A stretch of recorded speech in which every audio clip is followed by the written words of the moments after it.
할렐루야. 오늘은 하늘의 상급이라는 제목으로 주신 생명의 양식을 여러분들과 함께 마음껏 나누면서 먹는 시간을 갖도록 하겠습니다. 고린도전서 3장 8절의 말씀입니다. 심는 이와 물주는 이가 일반이나 각각 자기의 일하는 대로 자기의 상을 받으리라. 아멘. 오늘 위에 고린도전서 3장 8절의 본문에서 상을 받으리라는 대가를 받으리라의 오역으로 상급론에 관해서는 많은 오해가 있으므로 원어를 통하여 명확한 뜻을 깨닫는 일이 참으로 중요합니다. 오늘은 이 시간에 사역자들에 대한 심판에 대해서 함께 또한 말씀을 나눕니다. 오늘 여기서 본문의 상으로 번역된 헬라어는 미스토스의 원래 뜻은 품삯, 일당 또는 급여로서 여기서도 상이라고 하기보다는 대가라고 번역하는 것이 적절했을 것입니다. 그렇다면 상과 대가의 차이는 무엇인가? 우선 대가는 정당한 응분의 것을 받는 것이거나 상이란 대가 이상의 무엇을 더 받는 것을 말합니다. 또한 대가는 상보다 광범위한 뜻으로 사용되어 상과 벌 모두를 포함하는 말로 사용되기도 합니다. 따라서 고린도전서 3장 8절의 미규절은 심는 자와 물전한 자가 한결같이 각각 자신들이 수고하는 것에 따라 상이든지 벌이든지 간에 자신들의 대가를 받게 되리라 라는 뜻입니다. 아무튼 대가와 상은 비슷하면서도 실상은 다른 개념인데 우리의 개역성경은 대가의 뜻인 미스토스를 전부 다 상으로 번역하였기 때문에 오늘날 잘못된 상급론이 크게 만연되어 있는 것을 보게 됩니다. 특히 고린도전서 3장 11절과 15절의 말씀은 기독교인이 생애 중에 쌓은 공력에 따라 하나님 나라에서의 상급이 다르다고 하는 예로서 많이 인용되는 것을 보는데 이는 전후의 문맥을 완전히 무시한 채 말씀을 요절화시킨 대표적인 사례의 말씀입니다. 왜냐하면 성경 말씀은 뜻없이 덧붙여진 것은 있을 수가 없으므로 고린도전서 3장 11절과 12절의 말씀도 전후 문맥과 연관하여 해석해야 하는데 그 부분만을 아무 상관없이 불쑥 떼어다가 산입된 것으로 보고 자의적으로 해석하는 것은 불합리하기 때문입니다. 이 말씀을 우리가 이해하려면 고린도전서 전체의 체계를 파악해야 하며 또한 고린도전서 3장 1절과 11절까지를 하나의 통문맥으로 이해해야만 우리가 올바른 해석을 해 나갈 수가 있습니다. 먼저 고린도전서는 사도 바울이 고린도 교회에 여러 가지 문제점들이 있음을 걱정하여 책망과 훈계를 주기 위하여 쓴 서신이라는 것을 먼저 알아야 되겠죠. 고린도 교회는 지금의 우리들의 교회와 마찬가지로 교회 내부에 많은 문제점을 가지고 있던 교회입니다. 사역자들에 따라 분파를 달리하는 분쟁의 문제를 비롯하여 음행, 소송, 결혼과 이혼, 우상의 재물, 사역자에 대한 살해, 음식의 치선택 문제, 여자의 공적 가르침에 불가하는 문제, 성찬, 각양, 은사의 문제, 부활과 연보 등의 문제가 많이 있었던 교회입니다. 고린도 교회는 이런 것들을 성숙한 신앙으로 처리하지 못하고 어린아이와 같은 미숙한 신앙으로 고통받는 상태에 있었는데 바울 사도는 고린도 교인들의 이러한 모습을 아직도 육신에 속한 자 고린도전서 3장 1절에 같다고 책망을 한 것이 나와 있지요. 고린도전서 1장과 3장은 교회의 파벌이 형성된 것을 걱정하면서 쓴 부분인데 특히 3장은 파당의 기준이 된 사역자들이 아무것도 아닌 존재들이라는 것을 강조하는 내용입니다. 당시에 고린도 교회는 아볼로파, 게바파, 바울파 등으로 교인들마다 각자 존경하는 사역자들을 따라 일종의 파벌을 형성하였는데 이들은 자신들이 선하는 사역자들을 쫓으면서 다른 이들에 대하여는 배타적인 태도를 취하기까지 한 것 같습니다. 바울 사도는 이들을 책망하면서 사도들이 아무리 존경스럽게 느껴진다고 하더라도 하나님의 사역자에 불과하며 하나님과 비교하면 아무것도 아닌 존재라는 것을 알라고 경고합니다. 사역자는 그저 심고 물주는 자들이며 하나님만의 생명을 자라게 하시는 분이심을 7절에 깨우쳐주고 있습니다. 계속해서 바울은 8절에서 이러한 사역자들은 자기의 일하는 대로 상이든 벌이든 받을 것이라고 말합니다. 8절에서 15절까지 말씀은 사역자들이 일하는 대로 받을 심판에 대하여 성도들에게 알려주는 말씀입니다. 9절에서 바울은 자신과 같은 사역자들은 하나님의 동력자이며 일반 성도는 하나님의 밭 또는 집이라고 말합니다. 하나님의 동력자인 사역자들은 다시 주 예수 그리스도의 터 위에 성도들로서 집을 세우는 집 짓는 자들로 비유를 하고 있습니다. 이 사역자들이 그리스도의 터 위에 집을 지은 것에 대하여 심판 때 그 결과가 나타날 것이라고 말하죠. 공력이란 헬라어로 에르곤인데 사람의 한 일을 가리킵니다. 여기서 사역자들이 어떻게 목회했는가에 따라 나타나는 그 결과라고 할 수가 있습니다. 불은 헬라어로 퓨리인데 성경에서 연단, 심판을 뜻한다고 합니다. 또한 집을 짓는 재들이 나오는데 여러 가지를 예로 들고 있지만 결국은 타지 않는 것과 타는 것의 두 종류일 뿐입니다. 계속해서 14절에서는 최후의 심판날 어떤 사역자가 어떤 목사에게서 일한 것이 그대로 있다면, 즉 성도들을 잘 인도하여서 자신이 목양한 성도들이 심판을 통과하여 영생을 얻는 자들이 많이 나오면 그 사역자는 그에 따른 대가를 받게 된다고 말하는 것입니다. 한편 15절의 말씀은 만일 어느 사역자가 심판날 자신이 일한 것이 타버린다면, 즉 성도들을 잘못 인도하여서 자신이 목양한 성도들이 대부분 심판받고 멸망의 형벌에 처해질 때 그 자신도 형벌을 면하기 어렵다는 것입니다. 그러나 혹시 그 사역자가 자신의 신앙의 순수함만은 유지하였다면 그 자신은 가까스로 구원을 얻을 수 있을 것이라는 뜻이죠. 또한 16절과 10절은 구원이 상실될 수 있는 있음을 가장 단호하게 가르치는 말씀입니다. 이는 갈라디아 3장 3절에 너희가 이같이 어리석으냐 성령으로 시작하였다가 이제는 육체로 마치겠느냐는 말씀과도 일맥상통하는데, 믿고 성령 받으면 구원이 절대로 떠나지 않을 것으로 생각하는 사람들에게 경고로 주신 말씀입니다. 따라서 사역자들의 잘못된 인도를 받으면 동시에 모두 멸망받을 수도 있음을 알아야 하는 것입니다. 또한 사역자들의 바른 가르침에도 불구하고 성령이신 주님의 뜻대로 살지 않고 육체의 소욕대로 살면 하나님 나라를 유업으로 받지 못하고 멸망의 형벌을 면할 수 없다는 뜻이기도 합니다. 아무튼 고린도전서 3장 11절과 15절의 내용은 사역자들에게, 지금의 목사들에게 해당되는 말씀입니다. 그래서 야고보사들은 야고보 3장 1절에서 다음과 같이 경고하고 있습니다. 내 형제들아, 너희는 성생된 우리가 더 큰 심판을 받을 줄을 알고 많이 성생이 되지 말라, 이렇게 얘기를 하고 있습니다. 그러면 우리가 늘 얘기하는 상급론, 그 상급론의 잘못된 점, 맹점이 무엇인지 우리가 한번 살펴봅니다.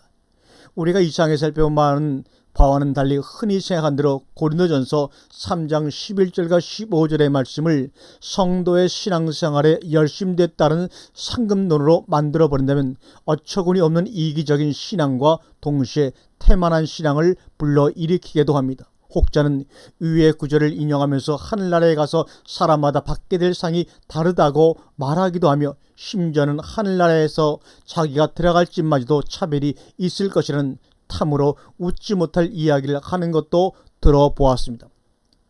상에 대한 잘못된 이러한 개념들은 하늘나라에서 받게 될 상이 저마다 다르기 때문에 더 좋은 상을 바라면서 열심히 하늘의 보물을 쌓으러 갈 뿐만 아니라 이 땅에서조차도 복을 받으려는 인간의 이기적 욕심을 은근히 조장하고 있는 셈이 되죠. 그러나 우리가 이 땅에서 성실한 신앙생활을 해야 하는 이유는 상 받으려는 이기적인 욕심을 가지고 그렇게 하는 것이 아니라 구원받은 하나님의 자녀로서 마땅히 현존하는 하나님 나라에서 충성된 자로 살아야 하는 것뿐입니다. 한편 제대로 신앙생활을 못한다고 스스로 생각하고 있는 자들에게는 자신들도 하늘나라에 가기는 가지만 상을 받지는 못하고 단지 부끄러운 구원을 받을 것이라고 하는 불순종의 삶에 대한 돌파구를 마련해 주고 있습니다. 이는 참으로 터무니없는 생각으로서 그러한 생각으로 하나님 나라에서 충성하지 못한 자들은 한 달란트 받은 자와 같이 하나님 나라의 입성을 틀림없이 거절당할 텐데, 그때는 아무리 후회를 하여도 이미 늦은 때가 된 것입니다. 이러한 사상의 기저 역시 한 번 받은 구원은 절대 떠나지 않는다고 하는 잘못된 신앙에 기초하고 있음이 자명합니다. 하나님의 나라는 하나님의 자녀로서 온전한 삶을 살아간 거룩하고 흠없는 자들이 들어가는 영원한 영계 하늘로서 이 땅에서와 같은 차별과 불공평이 다시 없는 완전한 평등과 평화만이 존재하는 나라입니다. 그것은 계급과 지위고하가 없으며 오직 한 아버지 하나님과 맏장이신 주님을 모시고 한 형제들이 사랑과 기쁨과 화평으로 넘치하는 하나님 나라의 하나님의 가족의 나라입니다. 그것은 남보다 더 나은 상급을 받기를 기대하면서 아직도 이기적인 욕심에 사로잡혀 있는 천차만별의 사람들이 들어가는 나라가 아닙니다. 만일 그러한 자들도 하나님 나라에 들어간다면 그 안에서도 우열과 교만과 열등의식을 존재케 함으로써 결국은 하나님의 나라를 갈등의 나라로 만들어 버리고 말게 될 것인데, 하나님께서는 그러한 생각으로 하나님 나라를 섬기는 자들의 천국 입성을 허락하실 리가 결코 없습니다.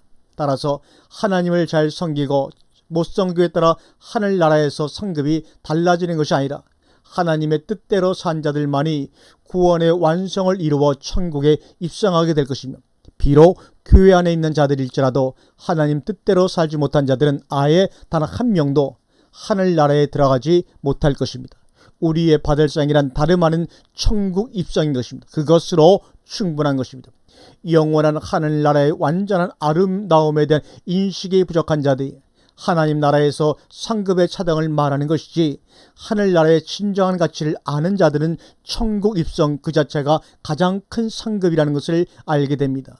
거기에 더하여 받고자 하는 욕심을 부릴 또 다른 상급은 필요조차 없는 것이죠.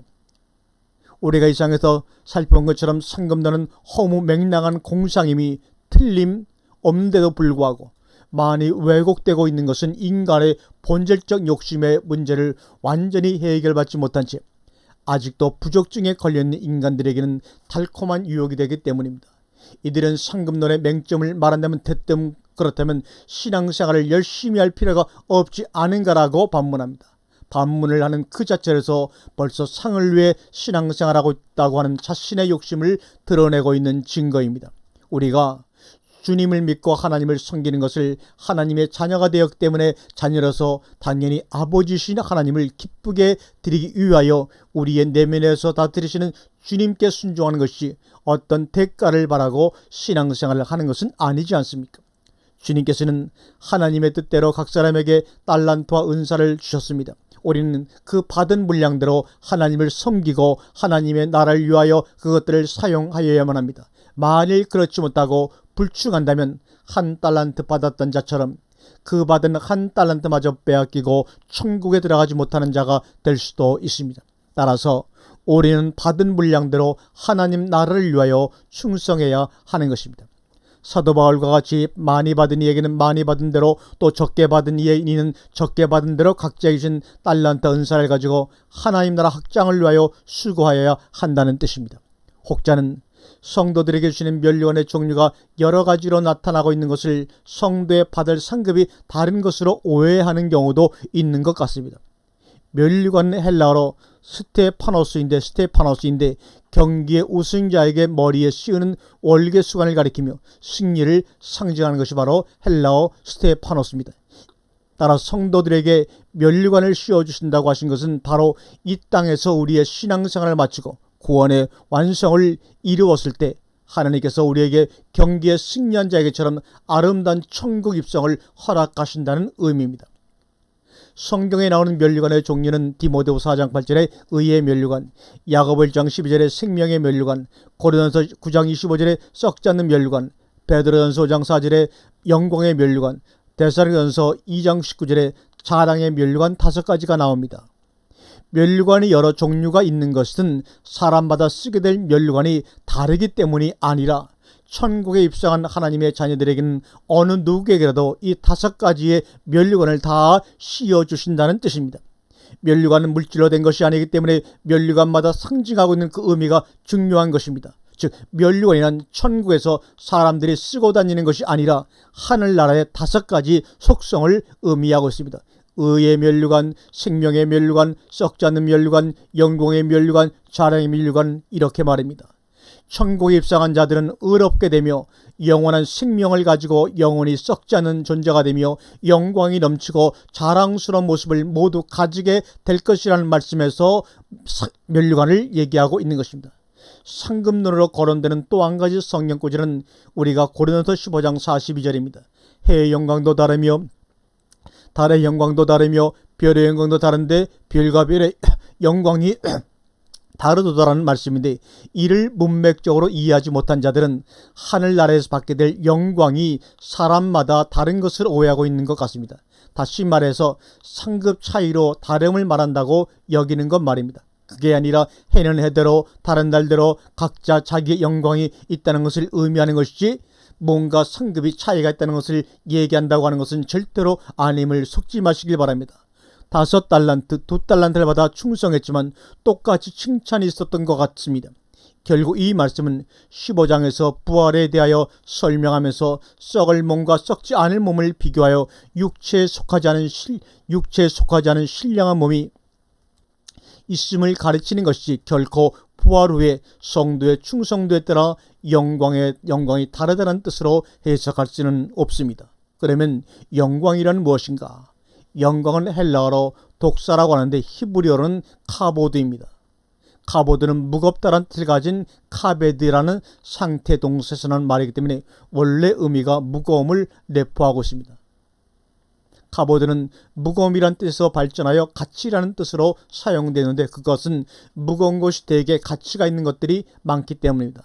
카보드는 계속해서 부귀나 훌륭함 또는 명성과 영예의 뜻으로 사용되었습니다. 그러한 것들이 가치인 것으로 그 당시에는 여겨졌기 때문에 그렇게 비유해 말씀한 겁니다. 그러나 카보드가 하나님의 영광이란 뜻으로 사용되게 되면서 그 의미는 인간 세계에서는 비할 데 없는 차원이 다른 의미를 갖게 되었습니다. 즉, 하나님의 영광이라고 할 때는 하나님 자신의 존재와 본성 그리고 현현하심을 의미하며 때로는 물리적인 현상인 기적 등을 동반하기도 합니다. 영광의 뜻인 카보드를 헬라어로 독사라고 번역하였는데, 카보드가 구약에서는 하나님의 영광이라는 의미로만 사용된 데와 비하여 독사라는 말은 신약에서 하나님의 영광뿐만 아니라 인간의 영광이라는 개념으로도 사용되었습니다. 그렇다고 해서 갑자기 개념이 바뀐 것은 아니며 구약에 이미 존재하고 있던 사실을 인식한 것으로 우리가 보아야 합니다.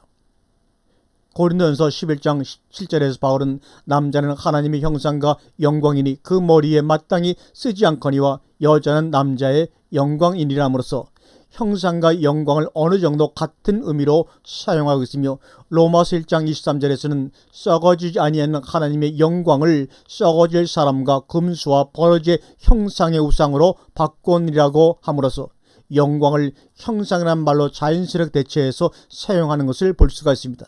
형상, 이미지라 함은 히브리어로 첼렘이라고 하며 헬라어로는 에이콘이라고 하는데, 사물 특유의 성질과 생긴 모양을 함께 일컫는 말이며 또한 본체를 반사하여 나타나는 허상이란 뜻도 가지고 있습니다. 우주 만물은 하나님께로 지음을 받는 순간부터 각자의 고유한 형상을 가지게 되었는데, 그 중에서도 인간은 특별히 하나님의 형상대로 지었다고 성경은 창세기 2장 27절에 하나님이 자기 형상 곧 하나님의 형상대로 사람을 창조하실 때 남자와 여자를 창조하시고 에서 하나님의 형상대로란 히브리어 베첼렘 엘로임인데, 하나님의 형상으로서 말미암아서라는 의미입니다. 베이라는 전치사는 뭐뭇 안에서라는 뜻도 있고 못못으로 말미암아서라는 뜻도 있습니다. 인간이 하나님의 형상대로 지었다고 하는 말은 하나님을 원형으로 인간의 형상이 만들어졌다는 말인데, 이 말은 결국 인간의 궁극적인 모습이 하나님을 닮는 것임을 뜻하는 것이 아니고 무엇이겠습니까? 그러나 첫사람 아담의 불순종으로 인하여 인간이 하나님을 닮기 위한 기본적인 모든 토대가 무너지고 말았습니다. 그래서 로마 3장 23절에서는 모든 사람이 죄를 범하였음에 하나님의 영광에 이르지 못하더니 라는 말씀은 아담의 범죄함으로 말미암아 모든 인류가 죄를 범하여 하나님의 모습을 담는 길이 사라졌으며, 따라서 하나님의 영광에 도달할 수 없게 된 사실을 말하고 있습니다. 즉, 하나님의 영광에 도달하지 못하게 하는 것은 죄 때문입니다.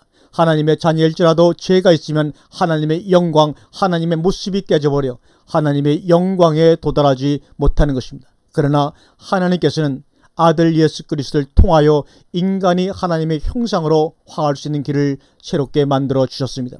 곧 주 예수 그리스도의 죽고 부활하심으로 말미암아 성도들 안에 하나님을 아는 빛을 비추어 그리스도의 형상이 있게 하신 것입니다. 그래서 고린도 후서 3장 17절과 18절에서는 주는 영이시니 주의 영이 계신 곳에는 자유함이 있느니라. 우리가 다 수건을 벗은 얼굴로 거울을 보는 것 같이 주의 영광을 보매 저와 같은 형상으로 하여 영광으로 영광에 이르니 곧 주의 영으로 말미암음이니라는 말씀은 주님의 영광을 우리가 볼 때 주님의 형상을 덧입는 길이 있음을 바울이 미리 보고 경탄하여 부르짖은 말입니다. 그때 성도들은 하나님의 형상을 갖게 된다는 것입니다. 그뿐 아니라 지금도 완전하진 않지만 우리가 예수 그리스도 안에 있는 것은 성령으로 말미암아 우리가 하나님의 형상과 모양을 가지고 하나님의 영광 안에 있는 것이라는 말씀도 되는 것임을 여러분 깨닫기를 주의 이름으로 간절히 권면해 드립니다. 아멘.